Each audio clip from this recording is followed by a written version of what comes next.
Hello friends, Spacey goes back from the void. What? Face cam? That could only mean one thing. Okay, real talk, I wanted to this like mini series or whatever you want to call it to be more than just Voltron, but Voltron Season 3 happened. Warning! Spoilers! All of this is spoilers. I waited like a week to do this, so I hope it's safe enough to post this Season 3. A lot shorter than what I was hoping. I know all of us were probably hoping it would be the full like 13 episodes or whatever. We're getting the rest of it in October, which I'm super psyched for, and there's probably gonna be another one of these videos when October hits. Let's get into this.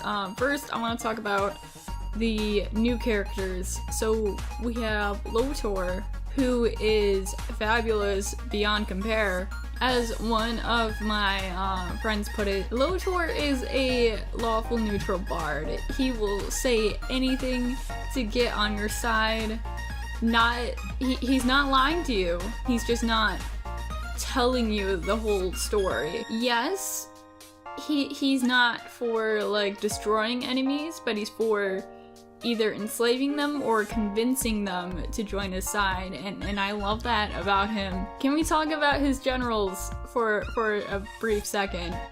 I love how his posse, his group, he's just got a group of gorgeous lesbians. Like, I don't remember all their names. Tai Li, she's like a chameleon mixed with a flying squirrel or something, and she's pretty adorable. And then you got Azula, who kicks ass. She kicks serious ass, and I'm gonna talk more about her in a little bit. There's this cat who's also some kind of Galra half-breed.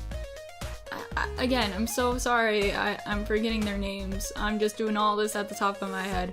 But she's like both blind and I think also mute. It's hard to tell with her because it feels like she's either controlling the cat, using the cat to see and stuff, and also using mind control powers. At the same time, what if it's the cat that's controlling the bigger body?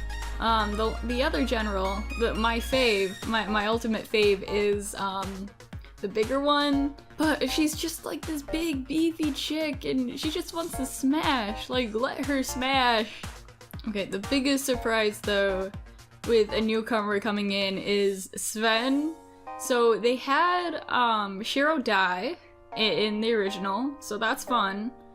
And in America they were like, oh no, this is a kid's cartoon, you can't have people die or whatever. So it was a big surprise to see them actually use Sven, and I love Sven with all my heart, and he's like the best. I really hope he comes back. Not in season 4, but like in a future season. There were some other like minor new characters that I won't really go over because, I mean, I don't really think we'd see them again or anything. There's the evil Altean chick from the alternate universe, which, spoilers, alternate universes now. There's the old paladins that we see. They're pretty much what y'all would expect from like aliens who would have piloted the lines in the past. I do appreciate how they were like similar to these newer paladins, but you could still tell they were vastly different. The blue paladin, I think his name was like Blates or something, was some kind of water-based creature because he had gills and stuff, and he flirted with male servants, so that was a nice thing. The yellow paladin dude was like big and burly, and the green paladin chick, they were very intelligent and wise. I mean, I don't really think you could call Pidge wise, but I could see Pidge going down that route when Pidge gets older. Okay, so I actually have a neat little list I got right here. Let's just get started. Let's just go like down the line, starting with stuff I predicted since season 1. Rolo is actually Prince Lotor in disguise. I was really hoping that would be a plot point. Like, he was just in plain sight the whole time, trying to avoid his father, or whatever reasons he was exiled for. We never actually find out why he was exiled. Over something serious, it had to have been, because the Galra are pretty intense. And hopefully we'll run into that in season 4. In succession, I have Allura gets a girlfriend, Pidge gets an alien girlfriend, and then one of the paladins ends up feeling things for the other paladins. We were close. They had plenty of scenes with Lance and Keith that I think are kind of like nudging in that direction. Like, just the way Keith and Lance interacted in this. Like, yeah, Lance had his moments of like flirting and stuff. He wasn't like the ultimate goofball in this. He actually cared about the well-being of Voltron and the paladins and put a lot of focus on Keith. The other paladins were just all like, yo, you gotta be the Black Paladin. Lance really focused on Keith's emotional standpoint on things. Like, besides just the fact that there was no other choice, it seems like Lance actually leveled on Keith on that aspect. And it's just all like, hey, no matter what happens, I'll be right by your side. The last thing I've had like a very strong theory about since season 1 was that we were gonna see Matt again in the flesh. We're definitely gonna get that in season 4. I was really hoping he would be a paladin though. Like, I was hoping Matt would just like swoop in out of nowhere and show up as either the new Black Paladin or the Red Paladin or even the Blue Paladin. That wasn't in the cards, man. He's definitely gonna arrive in season 4, so we got that to look forward to. In hindsight, I should probably save this for like the end of the video or whatever, but I don't care. What happened to Shiro? Like, oh, where did he go? Why did he just disappear? Originally, I predicted that Shiro somehow was teleported onto Rolo's ship, and that's where Matt comes in. Season 3 really turned that on its head. Okay, so I wasn't completely wrong. So at the beginning of episode 5, you see Shiro, and he's alive. He's alive, but he's on a Galra ship, and he's got like long hair. I called him Space Jesus. There's all this stuff going on with like Galra experimenting on him further. The thing is, how did he get on the Galra ship? Like, there is no way the Galra would have like taken his body because he was inside Black, and there's no way the Galra would have like forced their way into Black without the other paladins noticing. Especially in the split-second time that Blast took that also made Zarkon unconscious. I have a theory. In this same episode, they mentioned something called the Kuron Project. Japanese, I'm pretty sure, for clone. I mean, the imagery itself, you could probably just tell from, like, watching it.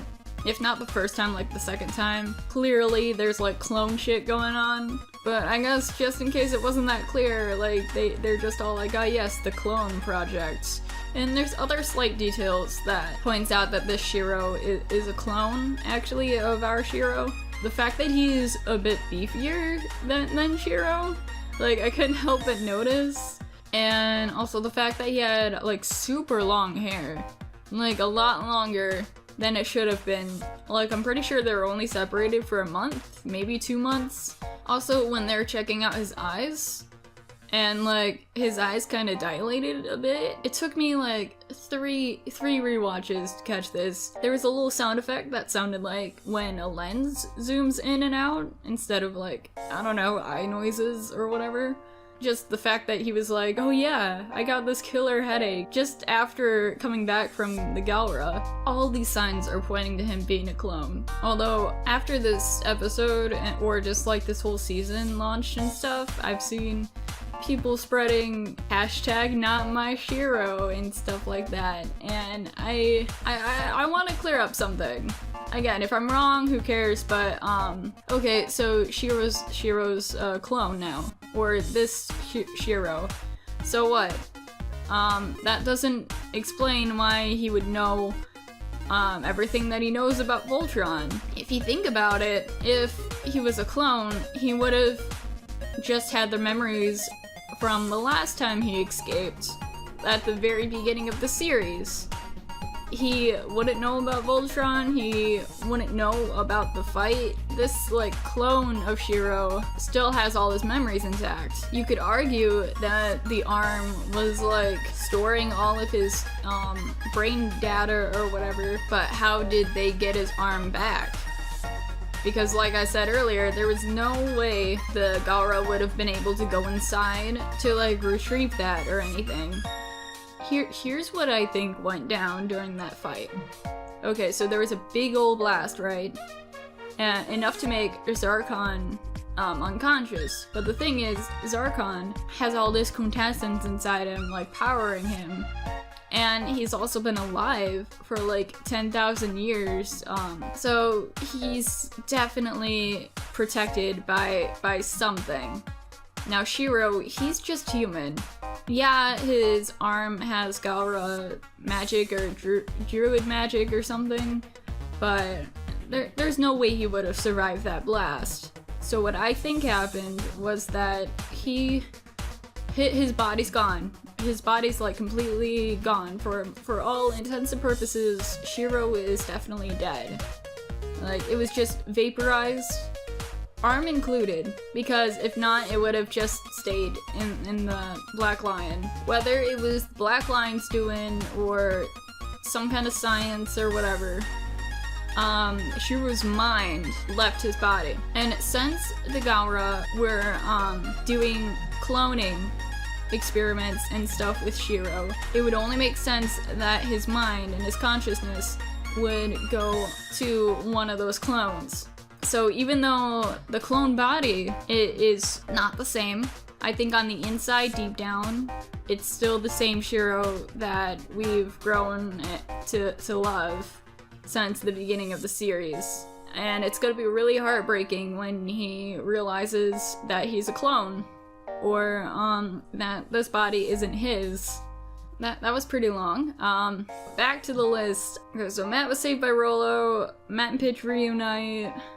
Those are all still possible. We still haven't seen season 4 or anything about Matt. There was something though. At the very beginning of season 3, it was very small. Pidge was researching the video footage of the last time Matt was ever seen escaping the Galra ship. Pidge kept talking about the outfits of the group that got Matt and stuff, even though a lot of it didn't make complete sense, and that was the point because alien stuff is weird. I think they described it as, like, fashionable pirate gear. Who else do we know are space pirates? Rolo and his crew. So that's pretty solid in my standpoint. The next few points are kind of correlated, so I got Keith and Lotor, half-brothers. We see Keith's mom. Lotor is the son of both Zarkon and Hagar, and then Lotor and Allura are half-siblings. So, for starters, we don't see Keith's mom. I don't think that will happen until, like, the next few seasons. Something tells me, though, that Keith and Shiro are brothers. Like, as much as everyone, including a little bit of me, wants to have Keith and Shiro be lovers and stuff, they're gonna be brothers. I can see it coming, and the fandom's not gonna like it. What sold me on that was the Paladin handbook that came out, like, yesterday or something. They have all their nationalities and stuff. Cuban, Lance, Samoan, Hunk, Italian Pidge, which makes me happy. Shiro's Japanese. And then for Keith, they put half Galra, but then half human. Like, yeah, we already knew that he was half human, but why, if it wasn't a secret, they would have put it down? Because it seems pretty obvious that Keith is, somewhat, like, Asian or something, especially with his last name, Kogane. I think they're hiding the fact that Keith is Shiro's brother. Like, if it wasn't that big a deal or whatever, they would have just put that he was Japanese. Like half Japanese, half Galra. Shifting it a bit to Lotor. Now, it showed that Hagar and Zarkon were actually in a relationship in the past, which everyone saw coming. That doesn't exactly prove that they were the ones who had Lotor. Lotor actually being a genetic experiment using Zarkon's DNA and like some other Altean DNA, because they clearly didn't have a kid before they like died or whatever. If they really had a kid after they came back to life with all that dark quintessence, then Lotor would have had something going on with him. If anything, the reason why he's evil is probably just because he was raised that way and not because of anything in his blood or whatever. So maybe Lotor could be related to Allura in a sense. Like more so than just the fact that they both got Altean in them. But maybe they use Allura's mom's DNA for it, because she's like royalty and stuff. This might be small, but I think a good hint towards that would probably be the fact that they kind of put in an Easter egg after they showed Allura being born, like her being given this big ol' like helmet evil looking thing, which happens to be the same helmet that Lotor wears in the original Voltron. I'm sorry if I'm going back to Keith, but I think he actually has a sister, and that sister is Aksha, that was her name. Half Galra Zula. I think Aksha is Keith's sister or somehow related to him in some other way.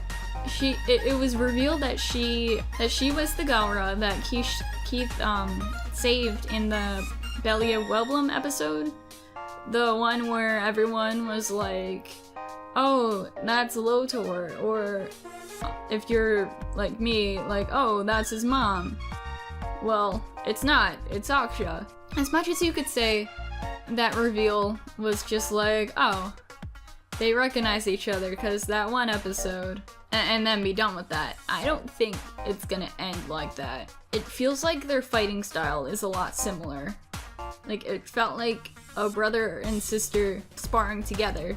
They were really evenly matched, even though it didn't give us that much time. I think she recognized him too, in a sense. So maybe in the future we'll see Aksha like reveal the more information about the Galra half of Keith in the future.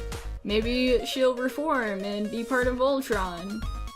There are still a few questions I do have that I don't know if they'll ever be answered, or if anything they might be answered to like the last season or whatever.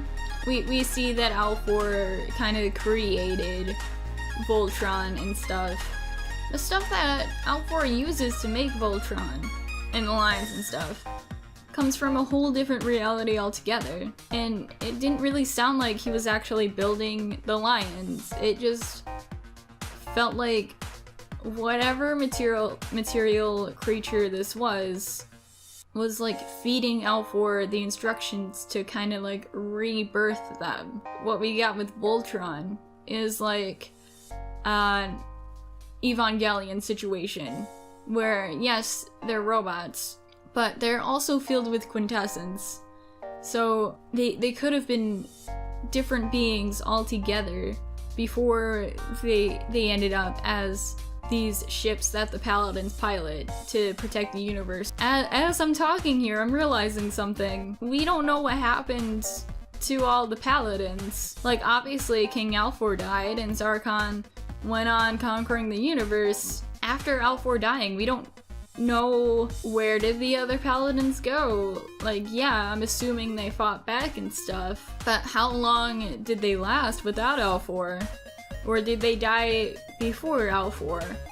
And in that case, why was Blue on Earth? I guess Alfor did scatter the lions. At the same time, why was it Keith that sensed the blue lion when the blue lion is technically Lance's lion? And why is it Keith that can control multiple lions? Lance and Allura can do the same thing, but technically Keith is the one with the better handle on it.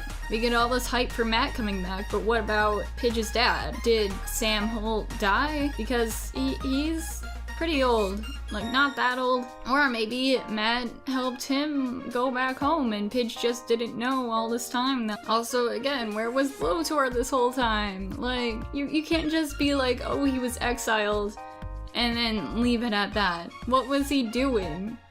Oh, another thing, I almost forgot. Okay, so, lowdown. Besides Hunk and Pidge, we have Laura as the blue paladin. We have Lance as the red paladin, and then we have Keith as the black paladin. With Shiro back, he has no lion to attend to. He's just kind of stuck on the ship, giving Space Dad advice. Which is kind of cool because he's back. He's still part of the team, but he can't really do anything with Voltron anymore. I think they're gonna somehow steal back the ship that Lotor made out of the same material that Voltron was made out of. I think Shiro's gonna use that so he can still fight alongside Voltron in this battle between the Galra and the fate of the universe, instead of just sitting in the Castle of Lions the whole time. It'd also be cool if we saw a lot more of the alternate universes and stuff. Although I'm not looking forward to Pidge. Like, if we see Pidge's counterpart and it's like the small ass gremlin, I don't want my ears to go through that. Thank you guys for watching this. I hope it entertained you or got you thinking about things. Who knows if any what I said ended up being true until season 4. So if you have any ideas for future like Let's Talk videos, or if you have any other ideas building off of what I've said here, go ahead and say so in the comments or on Tumblr or something. And again, thank you for all the support and stuff, and I'll see you guys sometime in the future. Bye!